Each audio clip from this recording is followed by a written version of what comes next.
أهلا وسهلا بكم أصدقائي الأعزاء في فيديو جديد من قناتكم المفضلة قناة مدرسة الحياة، وأتمنى أن تكونوا بخير.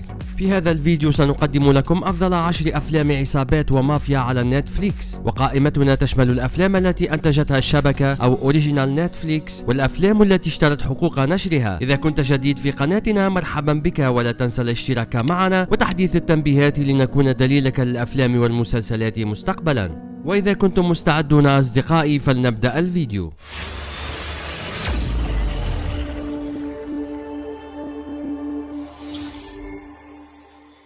سناتش، فيلم بريطاني من بطولة براد بيت، جيسون ستيثم وستيفن جراهام، يروي قصة فرانكي الذي سرق قطعة من الماس النادر وعليه تسليمها لآفي أحد عناصر مافيا نيويورك، لكنه يتوقف في الطريق بلندن ليقنعه بوليس بالمراهنة على معركة ملاكمة في الشوارع، وهو لا يعلم أن ذلك كان مدبرا من شخصان يريدان سرقة الماس منه، ليأتي بعد ذلك آفي رجل المافيا بنفسه إلى لندن لاستعادة ماله والعودة إلى نيويورك بالماس النادر.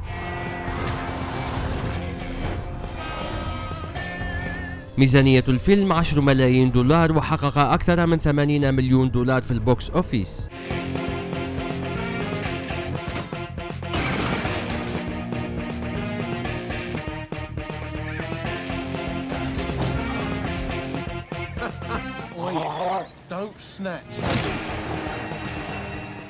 The Outsider، بطولة الممثل المخضرم جاريد ليتو الذي يلعب دور جندي أمريكي وسجين في إحدى المعسكرات الاعتقال باليابان خلال الحرب العالمية الثانية، ليتم إطلاق سراحه بمساعدة صديقه الياباني في الزنزانة، وهو أحد أفراد العصابة الشهيرة الياكوزا.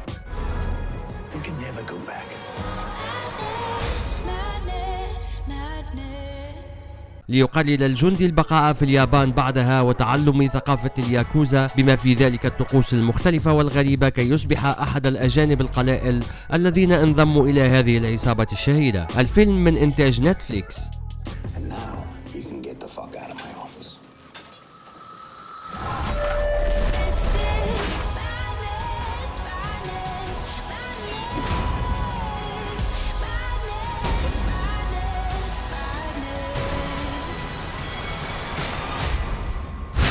ترينينج داي، بطولة كل من دينزل واشنطن وإيثان هاوكي. تدور أحداث الفيلم حول جاك هويت، ضابط الشرطة الذي يحصل أخيرا على مكان في شرطة مكافحة المخدرات بلوس أنجلوس، وفي يومه الأول يتم تكليف المحقق المخضرم ألونزو هاريس بتدريبه وشرح تفاصيل العمل اليومي له، فيتفاجأ جاك بطبيعة العمل في شوارع لوس أنجلوس المليئة بالمجرمين وتجار المخدرات، ويشاهد بنفسه المحقق ألونزو يخرق القانون دون تردد، زاعما أنها الطريقة الوحيدة للوصول إلى الحقيقة والعدالة.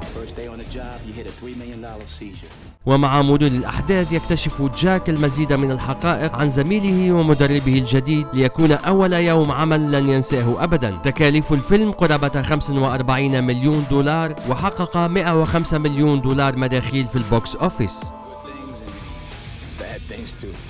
There's some profoundly evil people walking the streets freely right now. I'm the police. King Kong ain't got nothing on me. You never know, that's the point. It's gonna have to be a nice day, huh? It'll get darker. Guarantee you that. City of God، فيلم برازيلي ترشح 4 مرات للفوز بالأوسكار، وعليكم مشاهدته لأنه غاية في الروعة. قصة الفيلم مقتبسة عن قصة حقيقية عن الفافيلاس، وهي المباني العشوائية بالبرازيل، وأيضا مأوى الفقراء والمتشردين ليكونوا بعيدين عن ريو دي جانيرو. ويقدم لنا أيضا كيف تطورت الحياة في المنطقة وصارت أكبر البؤر الإجرامية في البرازيل وأخطرها في أمريكا اللاتينية. Between two crime lords to tell a story the world needs to know. والقصة رواها صحفي ومصور عاش وكبر وسط الفافيلاس والعصابات والمجرمين منذ طفولتهم، إلى أن أصبحوا الأخطر والأعنف عندما اشتد ساعدهم. تكلفة الفيلم 3 ملايين دولار، وحقق 30 مليون دولار في البوكس أوفيس. بروكلينز فاينست، بطولة كل من ويسلي سنايبس، ريتشارد جير وإيثان هاوكي، يروي قصة 3 عناصر من الشرطة يعملون في أخطر حي شمال بروكلين، وهم إيدي وسال وتانجو.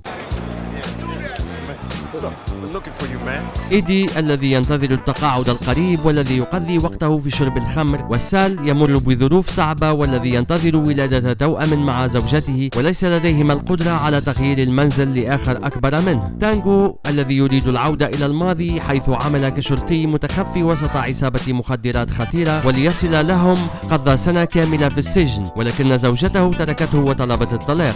ولكن طريق كل من إيدي وسال وتانغو سيتقابل والجحيم سيبدأ في بروكلين. تكلفة الفيلم 17 مليون دولار وحقق 37 مليون دولار في البوكس أوفيس.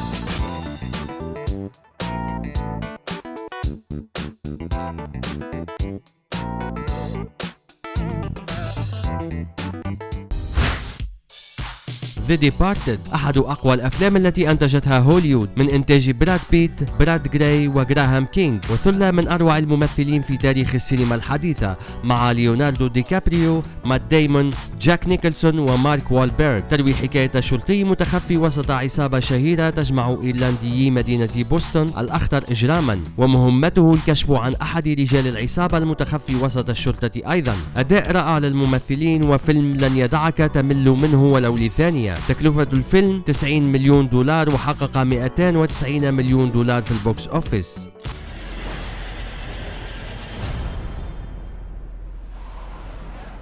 How's your brother? She's on her way out. You all are. Act accordingly.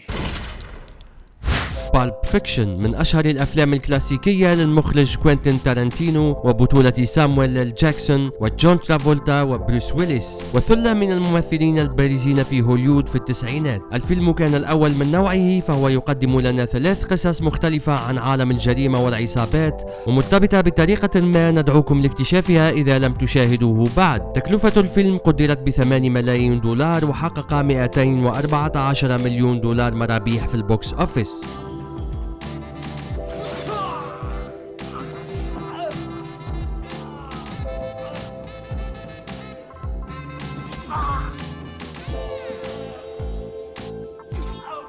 The Highwayman فيلم من إنتاج نتفليكس وبطولة كل من كيفن كوستنر ووودي هارلسون في دور محققين أسطوريين هما فرانك هامر وماني جوليت، واللذان كلفا بمطاردة المجرمان الأكثر شهرة بوني إند كلايد بعد عجز ال FBI على الإيقاع بهما.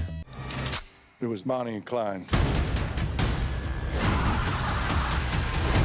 ليعود المحققان من تقاعدهما لهذه المهمة بالذات ويعتمدان على غرائزهما وأسلوبهما التقليدي لوقف أكثر المجرمين المطلوبين في الولايات المتحدة، واللذان يتصدران عناوين كل الصحف في البلاد. ولكن الثنائي فرانك وماني قادمان ليدخل التاريخ من الباب الكبير.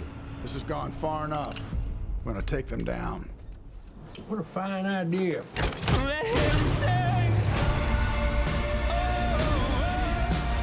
Who are you fellas? Suppose we're the bad guys.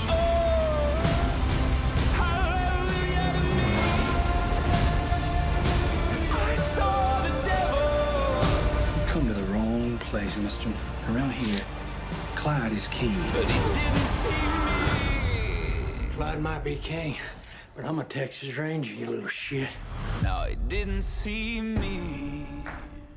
أمريكان جانجستر بطولة دينزل واشنطن وروسل كرو. يقدم الفيلم بداية السبعينات وارتفاع فساد الشرطة في نيويورك إلى حد خيالي، ومن جهة أخرى حرب الفيتنام التي أخذت معها الشباب جنودا لينتشر الإجرام وتجارة المخدرات وتصبح المافيا هي المسيطر الوحيد على شوارع نيويورك، والذين كانوا يقدمون رشاوي للمحامين والقضاة والشرطة كي يبيعوا المخدرات بشكل مريح ويتسترون على جرائمهم أيضا. ولكن ظهور اسم جديد هو فرانك لوكاس ليصبح سريعا رئيس أخطر عصابة في نيويورك ويحقق أرباح خيالية من تجارة المخدرات، ليلتقي يوما بضابط الشرطة روبرت والذي جاء ليوقف تجارته، ومن هنا تبدأ لعبة غريبة بينهما عندما يجمعهما القدر. تكلفة الفيلم 100 مليون دولار وحقق مداخيل بقيمة 266 مليون دولار في البوكس أوفيس.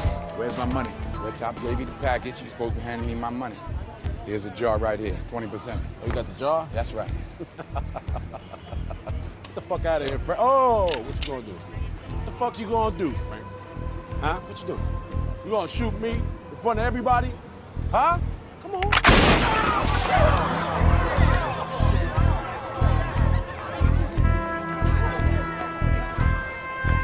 بهذا وصلنا أصدقائي إلى نهاية الفيديو، ونتمنى أن قائمتنا قد أعجبتكم. إذا كان كذلك لا تبخل بالضغط على زر الإعجاب والاشتراك معنا ليصلك كل جديد. شكرا أصدقائي على المتابعة، وإلى اللقاء في فيديو لاحق.